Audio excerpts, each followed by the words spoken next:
It's time for the Northwoods Cooking Show.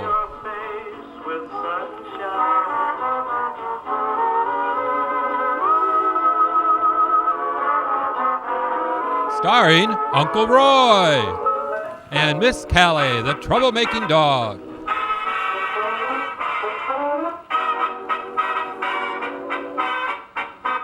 Hello and welcome to the Northwoods Cooking Show. I'm your host, Uncle Roy. And Callie is no longer here. Oh, I want to cry. I moved and I had to leave Callie behind. Jane, my dog. She's my ex-roommate's dog. And so, of course, I can't take Callie with me. I'm in the same town, and I can go visit her, I hope. I haven't yet. I've been trying to, but my phone calls aren't being answered. And now he wants me to come over and do something for him. So he goes, Callie misses you. And I'm like, okay, yeah, I know she does, but he wants something in return, see? I know he's up to something fishy. Anyway, I do miss her a lot, and I am going to go over and see her as soon as I can. I've been really busy with the gardening and stuff, and that's taken up a lot of my time, plus my new job, plus moving. And I just have been so occupied, but I got to get over there. And I wish, living with Callie, because I had her in the show all the time, and I've known her for 5 years. I raised her as a puppy too, So anyway, yeah, I don't want to get too emotionally upset, because I got her on my screensaver, so when I open up my computer, I start bawling. So I'm just going to keep it going here so I don't, break down in front of you guys. It's kind of hard if I think about it. Anyway, so on today's show, we're going to be making a gluten-free spaghetti sauce and pasta.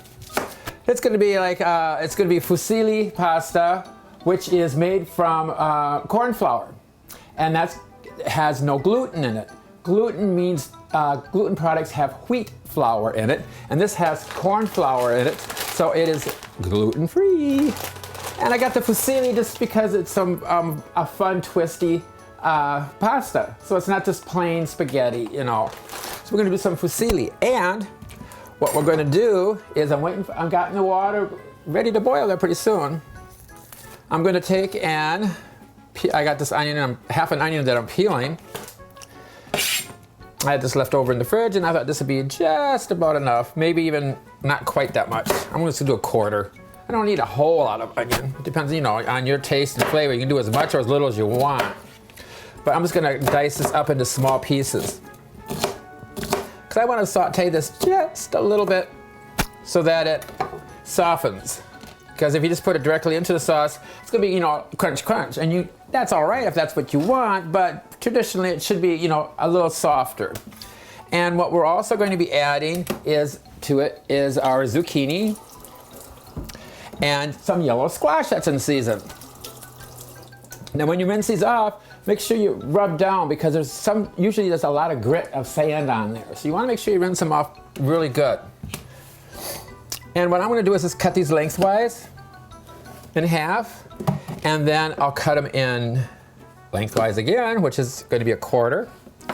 And then we just cut these into about quarter to half-inch wide slices. You don't want to go too thin, because then when these get heated up, they're going to get all mushy. So you want to have a little texture to them, so you have something to bite into, and it doesn't, disintegrate on you. So you can put these in, because they're all going to get done approximately at the same time. So that's okay. We put these all in at once. Now before I do the zucchini, my water's boiling. I want to get my pasta going. And this pasta, because it's made from corn flour, it cooks differently. And the only difference is timing. So, you still can take a piece and bite into it to see if it's al dente, which is what we want. But it's approximately 10 to 12 minutes rather than 8 to 10 minutes. So we'll just put in our pasta.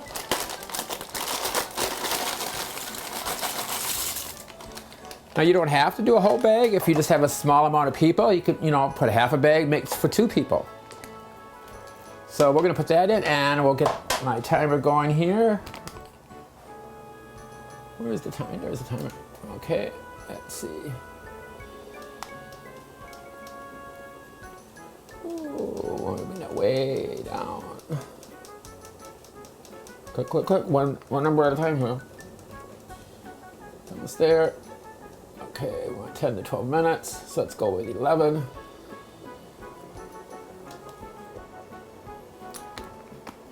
There we go. And then we'll just take half a zucchini and cut that in half. So we have 2 quarters. In the same way, 1/4 to a 1/2 inch slice. Like I said, we want texture in there. We don't want this to disintegrate and get all mushy mushy. Then I need, let's see, where is the oil? I need just a little dash of olive oil. Don't need a lot.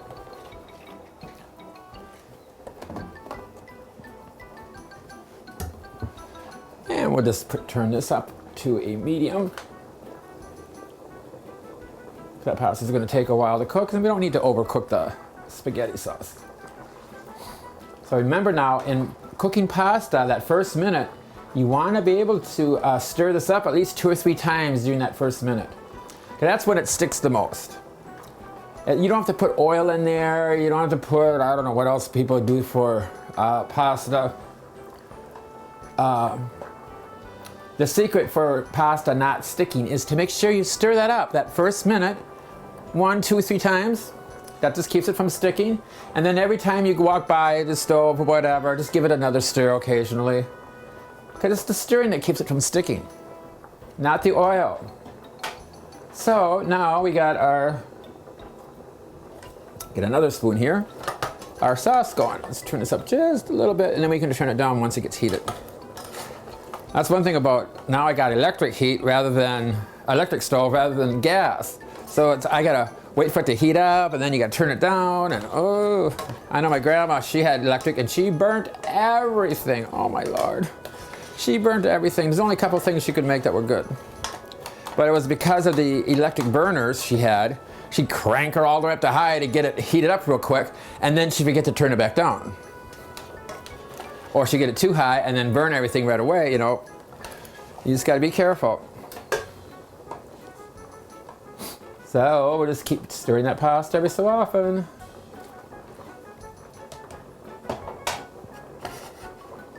Is there any heat coming out? Yep.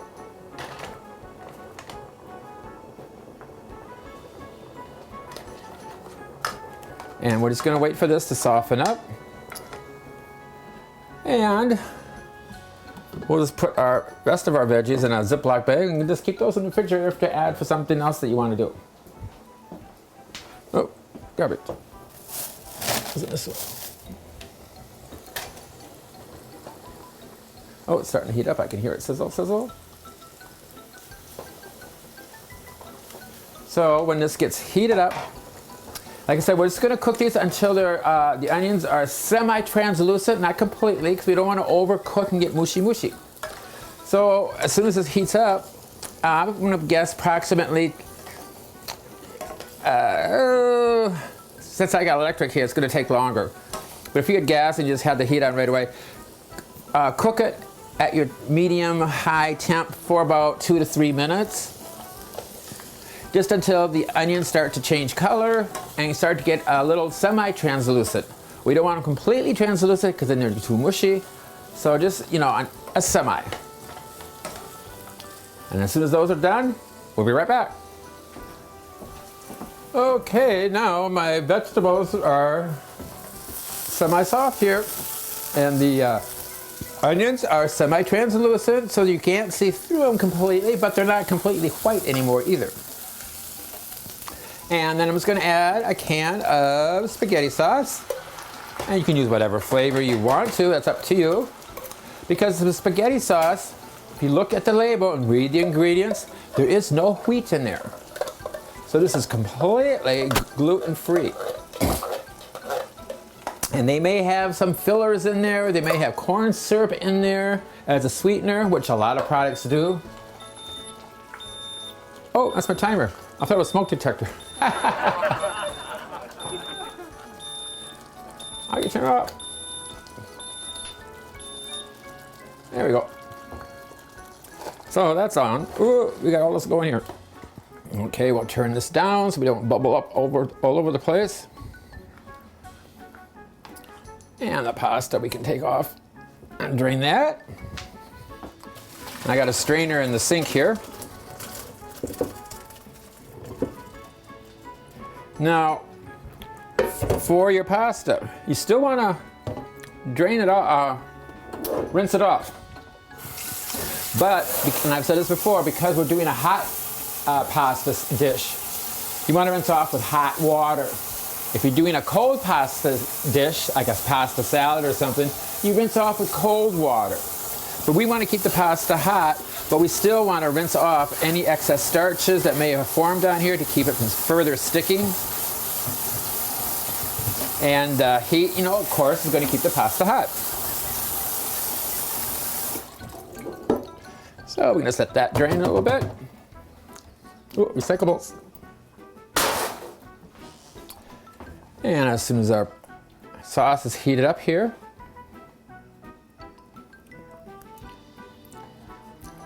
ooh, yummy, yummy. That's that. Ooh, I got, what was it? Rich and zesty, so it's a little bite to it. And let's see what we need. Oh, I don't have any dishes in here. Oh, I hate moving. I hate it. I hate it. I hate it. Oh, let's see. What do we got? What do we got? I'll do one of his plates and then I'll just rinse it off. So we got our gluten-free fusilli, which is made with corn flour. And to the top of this, we're going to add our spaghetti sauce, our marinara sauce, which is spaghetti sauce with fresh vegetables. That's what makes it marinara. And you can put anything in there. You can put, dice up some fresh tomatoes, some green peppers, red peppers. I've done peppers so many times, I thought I'd try something different with the zucchini and the yellow squash, since that was in season in the store. And you just put a healthy scoop on top. Maybe a little Parmesan cheese if you like. But check for fillers to make sure there's no wheat in there. Me personally, I don't like Parmesan cheese. I don't like the smell of it. It smells like you know what, and that just makes me want to throw up. Hint, hint, hint, hint. So this is our gluten-free fusilli pasta in a marinara sauce.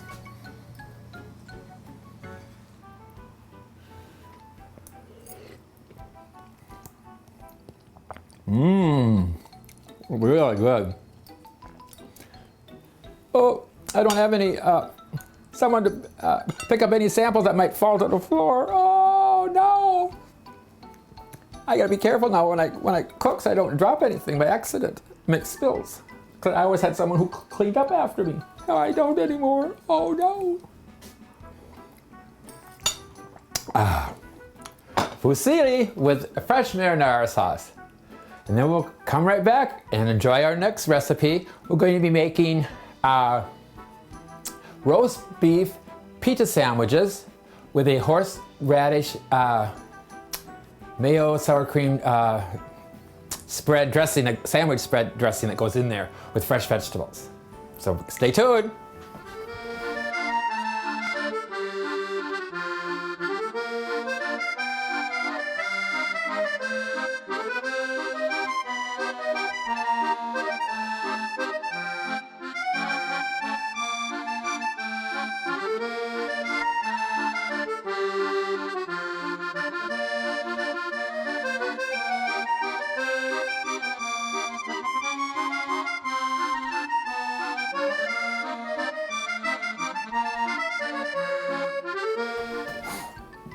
Now we're ready to do our roast beef pita sandwiches with fresh garden vegetables. So in our bowl, we're going to be needing about 2 tablespoons of diced up green onions, scallions, about 2 tablespoons of shredded carrots, and let's see, what else do we need? Got carrots in that. I need my green onion. Got that. Celery. Oh, I need about 2 tablespoons of celery, which probably be about 1 rib.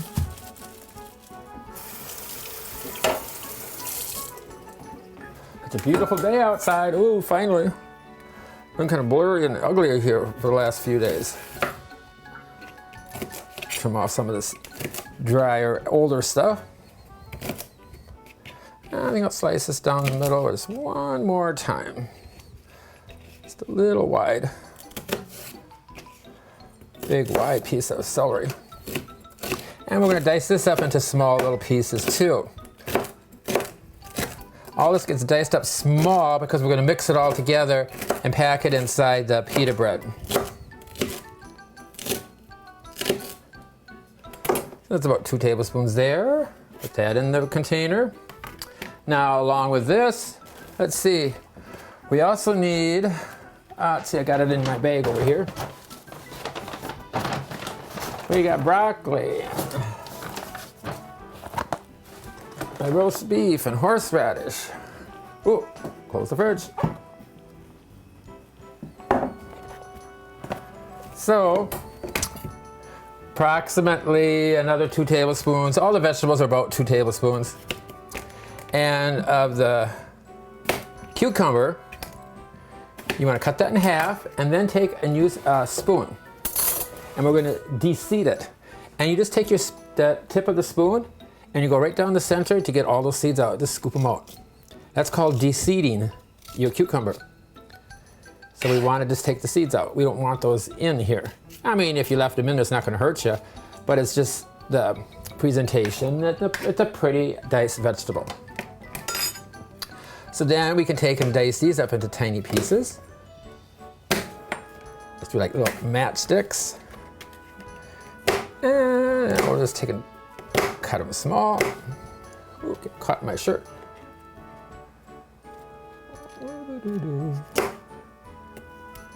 So little tiny, not minced, but just tiny little chunks of cucumber. Approximately about a 1/4 inch square. You know, if you have a really sharp knife, it works better. I told you everything I got is in storage. All my equipment and most of my stuff is. I just didn't want to bring everything over here because there's no room. I'm lucky to find a storage spot. Okay, so that's that. These are little garbage pieces. Just drop those into the garbage. Ooh, it's humid out today though. Oh, it's hot in here. The house is really tiny, there's no central air. It's all cedar. Oh, it's like one of those little granny houses. I got air conditioning in my room, thank goodness. Oofda. And then we need, approximately 2 tablespoons again of broccoli florets. So what you're gonna do is just cut off a couple of florets here. And then I'm just gonna take and just cut these down to little teeny tiny bite-sized pieces. Because you don't want the big thing, because this is a more colorful salad. So you just want little tiny pieces. Kind of think of it like doing a, well, like our shrimp pasta salad or any type of pasta salad type of sandwich. You want little teeny tiny pieces. We're not having any pasta in here, but you get the idea. You know, you don't want big chunks. We're not making soup, we're making a sandwich. So we want, you know, everything that you chop up should be able to fit into a spoon. So Pam Sherman taught me when making soup. You want to sample everything that's in that soup. Same way here with making this vegetable mixture. You want everything just to be able to be tiny enough so everything will fit in a spoon, and then you get a taste of everything. Even though we are going to pack it in to the bread, that's about, you know, you want those size little small pieces. So that's all this and that. Now for our dressing, we need 1.5 teaspoons each of horseradish, sour cream, and mayonnaise. Ooh, garbage over there. Let's see now. I have everything here. I know I got sour cream somewhere because I just bought it the other day. And there's my mayonnaise too, all the way in the back. I gotta take everything out just to get at it.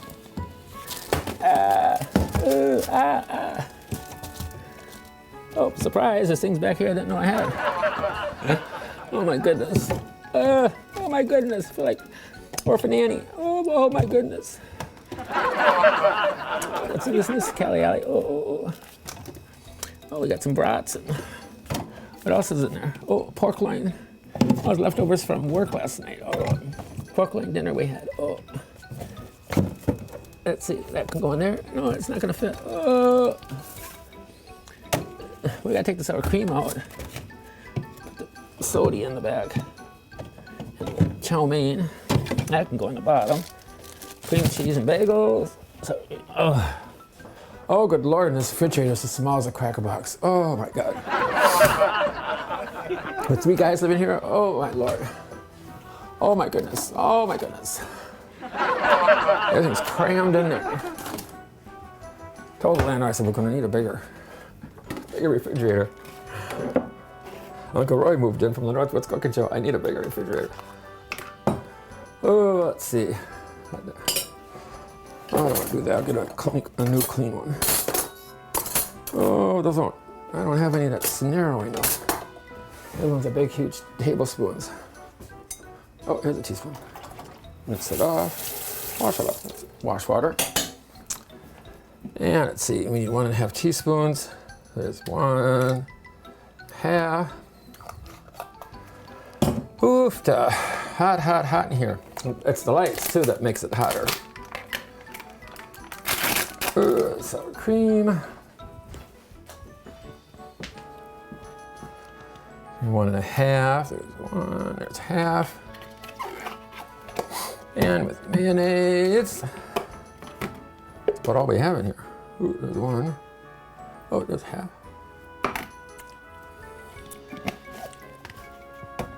And we'll mix these up here. Ooh, this looks like a good dressing. I love horseradish anyway. Now, do we need any more vegetables? Do I have oh, I got my bread here, yep.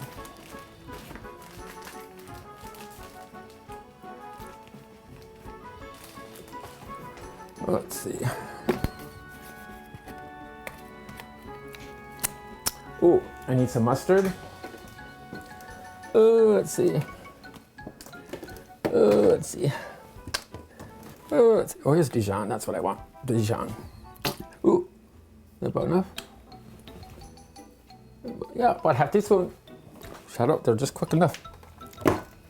And salt and pepper to taste. Oh, about a dash. 1/8 of a teaspoon, dash. Get the refrigerator, you get in trouble. There we go. There we go. Oh, I'm just sweating away here. Get up from under these lights here pretty soon. And mix this together. Ooh, this is gonna be really good. Make sure you get that thoroughly mixed, because that Dijon mustard has a tendency to kind of sort of separate until you get it mixed thoroughly, and then it stays together. But just to initially blend it together, it's a little difficult.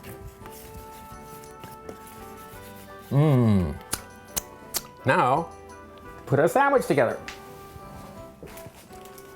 Oh, Kelly Elliott. Oh, the word sandwich. Oh, that could be like the secret word of the day. Sandwich. Oh, you know, Kelly Elliott, her ears perk up when you say the word sandwich. Looking around, what sandwich? Where's mine? Yeah, Uncle White taught her that word, sandwich. Oh, yeah, I'm gonna cry. But anyway, this will take, generally speaking, about 3 halves or more, depending upon how much you want to stuff in here or can get in. But you just want to use your pita halves. And open this up, careful. These are easy to open once you get it going. It's just initially trying to open it up. You just don't want to force it because you don't want to rip through it. And it's best to have these at room temperature so that they're pliable. Actually, too, you can put these in the microwave for about 10 to 20 seconds, and heating them up helps to make them more pliable, too.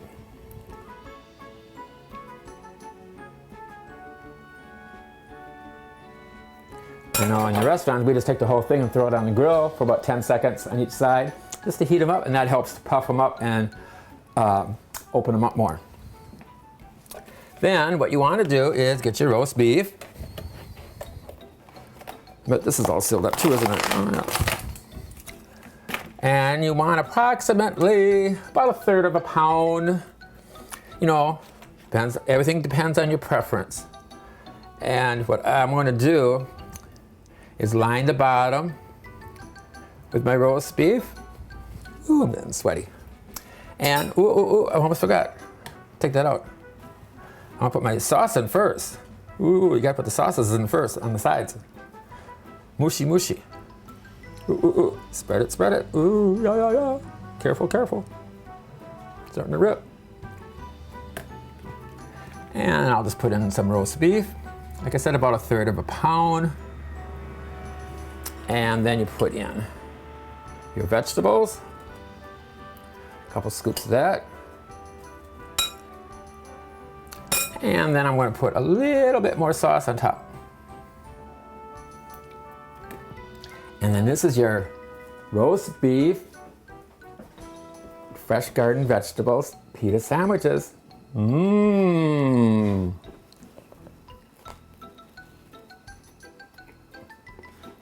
Oh, God. Mmm. Horseradish and roast beef always go together. This is a great dressing. Oh. Mmm, look at that. Mmm. So, from the former Miss Callie and myself, because I know Callie would wish it all too, it's the same. We want to say, healthy eating, be safe, and spread the sunshine. And thank you for joining us. Bye-bye. Take care.